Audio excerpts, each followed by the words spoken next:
मंजुला जी अपने बेटे के बड़े से फ्लैट में एक कोने में चुपचाप बैठी थी। सुबह से ही उन्हें खांसी आ रही थी, लेकिन किसी के पास इतना वक्त नहीं था कि उन्हें दवा लाकर दे सके। न बेटे रुद्र के पास, न बहू दीप्ति के पास। वह इस घर में मेहमान से भी बदतर हालत में रह रही थी। इतनी बेबस की चाहकर भी किसी से दवा तक नहीं मांग सकती थी। तभी बहू दीप्ति की आवाज गूंज उठी। अजी सुनते हो, माँ जी को यहाँ लाकर क्यों रख दिया है? ये दिन रात खांसती रहती हैं। सच कहूँ तो घर का माहौल ही खराब हो गया है। दीप्ति की ये फटकार सुनकर मंजुला जी सहम गई।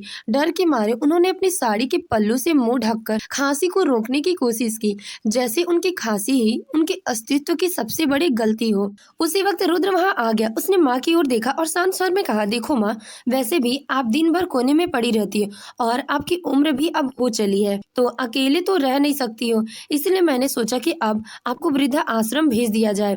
वहाँ आपकी उम्र के और भी लोग होंगे जिससे आप बात कर सकोगी, अपना मन बहला सकोगी। वहाँ अच्छा खाना मिलेगा और रहने की भी अच्छी व्यवस्था है। कुछ पल रुककर वह आगे बोला, हम भी महीने में एक बार आपसे मिलने आ जाया करेंगे और वहाँ के लोग को पैसे भी देंगे ताकि आपको कोई तकलीफ ना हो। छोटे से फ्लैट में अब यहाँ आपके लिए भी मुश्किल होती होगी। ये सब सुनकर मंजुला जी स्तब्ध रह गए। उनकी आंखों में पीड़ा के आंसू उमड़ आए। रूंधे हुए गले से उन्होंने खांसती आवाज में कहा, बेटा, अब तो मेरे हाथ पांव भी ठीक से काम नहीं करते।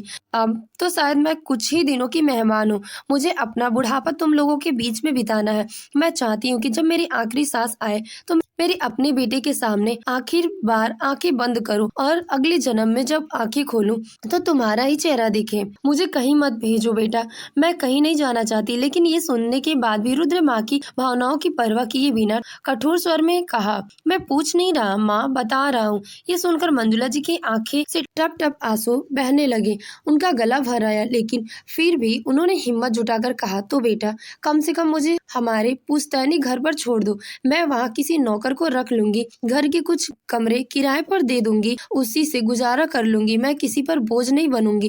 बेटा, बस मुझे आखिरी वक्त वहीं बिताने दो। रुद्र ने झिझकते हुए जवाब दिया, कौन से घर की बात कर रही है माँ? भूल गई क्या? यहाँ आने के बाद ही कुछ महीने बाद तुम वह मकान मेरे नाम कर चुकी हो और अब तो उस घर को बेचने के लिए भी एक प्रॉपर्टी डीलर से बात हो चुकी है। बस कुछ ही दिनों में मैं वो घर बेच दूंगा। मंजुला जी के चेहरे पर जैसी जिंदगी की रंग ही उड़ गया। उनकी आंखों में आत्मविश्वास और टूटन साफ झलक रही थी। रुद्र ने आगे अपनी पत्नी से कहा, दीप्ति, माँ को हम अगले हफ्ते वृद्धा आश्रम छोड़ आएंगे। तुम बेवजह चिंता मत करो, जाओ अपने काम पर ध्यान दो।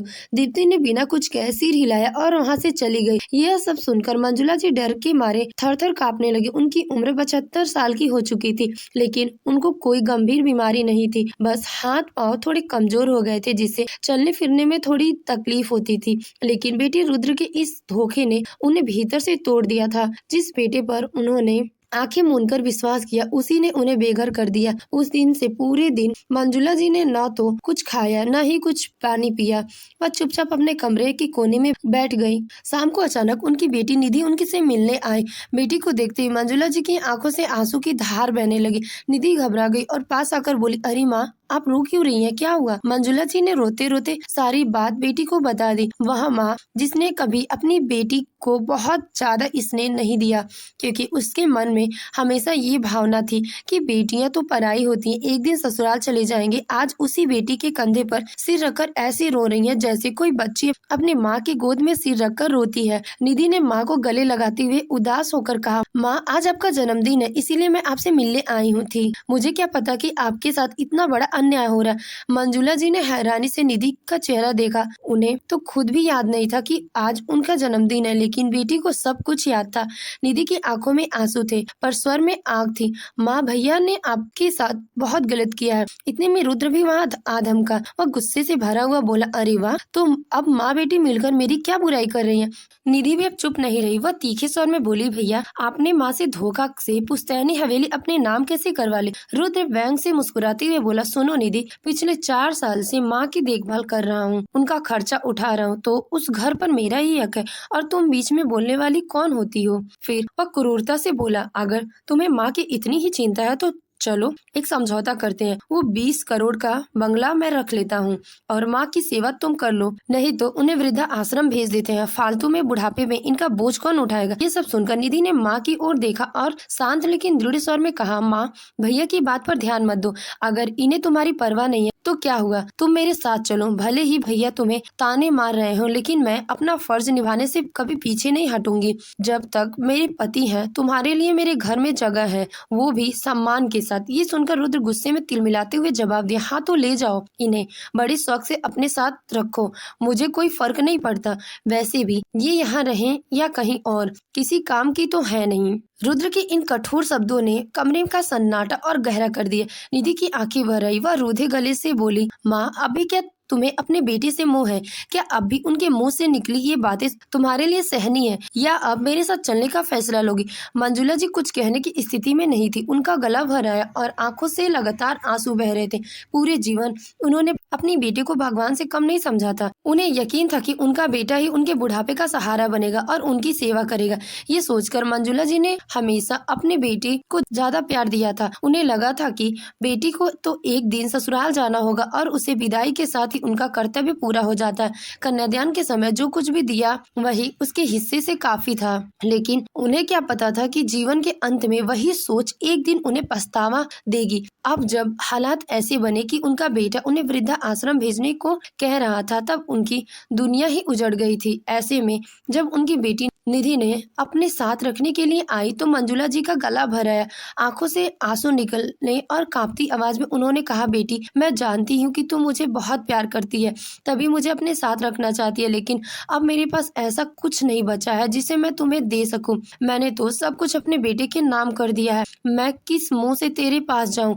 ये सुनकर निधि अपनी आंखों के आंसू पोंछते हुए बोली, माँ आप ये कैसी बातें कर रही हैं? मुझे आपसे कुछ नहीं चाहिए, ना जमीन ना जायदाद, मुझे तो बस आपका आशीर्वाद चाहिए। मेरे पास भगवान का दिया सब कुछ है। मेरे पति इतने समझदार है कि वो मेरे हर फैसले में साथ देते हैं और मुझे ऐसा ससुराल मिला है जहाँ मुझे अपने माँ बाप का फर्ज निभाने से कोई नहीं रोकेगा। आप सिर्फ मेरे साथ चलिए। मैं चाहती हूँ कि इस बुढ़ापे में आपको वो सम्मान और सुकून दूं जिसके आप हकदार हैं। मैं आपकी सेवा करना चाहती हूँ माँ, एक बेटी होने का फर्ज निभाना चाहती हूँ। निधि की बात सुनकर मंजुला जी स्तब्ध रह गए। उनकी आंखों से आंसू की धार रुकने का नाम नहीं ले रही थी। जिस बेटी को उन्होंने पराया धन समझकर कम स्नेह दिया, उसकी शादी करके सामाजिक रिवाज पूरी कर दी और वह बेटी उनके साथ खड़ी है, उनकी ढाल बनी थी। और वो बेटा जिन्होंने अपनी आंखों का तारा और बुढ़ापे का सहारा मानकर पाला पोसा था, वही उन्हें घर से निकालकर वृद्धा आश्रम भेजने को तैयार था।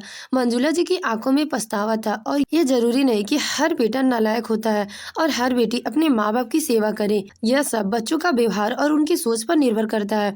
और यहाँ निधि की सोच क्या सही थी या नहीं, इसका निर्णय आप स्वयं करिए। खैर, मंजुला जी इस ठोकर से बेहद आहत थी। बेटे की बेरुखी ने उन्हें अंदर से तोड़ दिया था। उन्होंने आंखों में आंसू लिए अपने बेटे की ओर देखा और कांपती आवाज में कहा, बेटा 20 करोड़ का घर लेकर तुम सुखी रहना, लेकिन याद रखना अब ये बूढ़ी माँ तुम्हारी जिंदगी में कभी लौट कर नहीं आएगी और मेरी आखिरी इच्छा यही है कि जब मेरी मृत्यु हो तब तुम मेरा चेहरा देखने मत आना। इतना कहकर उन्होंने धीमे धीमे कांपते हाथों से अपनी बेटी निधि की हथेली थामी और थकते हुए कदमों से वहां से हमेशा के लिए विदा ले ली। निधि ने पूरे तन मन और धन से अपनी माँ की सेवा की। उनका ससुराल भी बिल्कुल सहयोगी निकला। न तो कभी किसी ने मंजुला जी का असहज महसूस कराया, न ही उन्हें यह जताया कि वो किसी बोझ के रूप में है।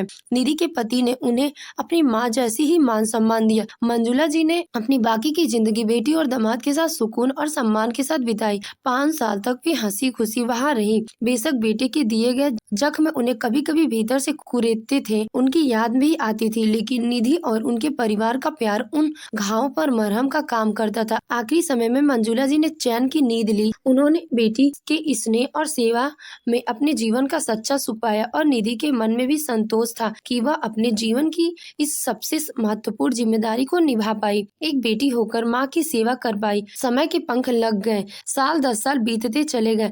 रुद्र ने कभी अपनी बहन निधि का कोई खोज खबर नहीं ली। जिस तरह की घटिया हरकत उसने अपनी माँ के साथ किया था, उसके बाद निधि ने भी भाई से हर रिश्ता खत्म कर देना ही उचित समझा। समय बीत गया। 15 साल बीत चुके थे। एक दिन निधि अपने बेटे और बहू की शादी की सालगिरह के मौके पर वृद्धा आश्रम में दान देने पहुंची। वहीं एक कोने में बैठा एक कमजोर थका हारा चेहरा देखकर उसकी नजर ठिठक गई।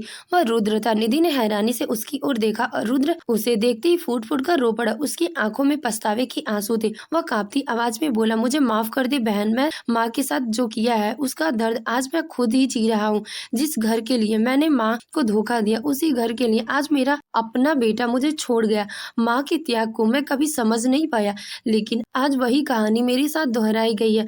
ना मेरा बेटा मुझे अपने घर में रखना चाहता और ना मेरी बेटी। वह थोड़ा रुका, फिर धीमे स्वर में बोला, हमारी माँ फिर भी भाग्यशाली थी, उन्हें तुम्हारा साथ मिला, लेकिन मैं तो अभागा निकला। अब अपने जीवन के अंतिम दिन इस वृद्धा आश्रम में बिता रहा हूँ। तुम्हारी भाभी भी पिछले साल यहीं इसी वृद्धा आश्रम में चल बसी। जब तक जीवित रही उनका मन तड़पता रहा। उन्हें अपनी बहू बेटे से मिलने की आस बनी रही, लेकिन कोई नहीं आया। रुद्र की आंखें अब बिल्कुल सूख चुकी थी। वह बोला, मैंने अपने मन को यही कहकर समझाया कि ये सब मेरे किए के कर्मों का फल है। माँ को जो दर्द दिया था वही दर्द मैं खुद झेल रहा हूँ। निधि अपने सामने रुद्र की दुर्दशा को देखकर सन्न रह गई। वह वही रुद्र था जिसने कभी अपनी ही माँ को तड़पा तड़पा कर जीने पर मजबूर कर दिया था। आज वही व्यक्ति वृद्धा आश्रम के एक कोने में टूटा बिखरा बैठा। निधि की आंखों से आंसू भर आए, लेकिन उसके पास उसे सांत्वना देने के लिए एक भी शब्द नहीं थे। उसकी जुबान पर जैसे ताले लग गए थे। दिल जो पसीज रहा था वह वर्षों पुराने वो दर्द था जो उसकी माँ ने झेला था। उसके सामने आ खड़ा हुआ। वह चुपचाप मुड़ी और बिना कुछ कहे वहां से वापस चली गई। उसी दिन के बाद निधि ने कभी पीछे मुड़कर नहीं देखा। अगले 5 वर्ष तक मंजुला जी अपनी बेटी और दामाद के साथ एक शांत प्रेम भरा जीवन जीती रही। बेटे के दिए गए जख्म कभी कभी टीस जरूर देते थे, पर बेटी और दामाद के स्नेह उन पर घाव पर मरहम का काम करते थे।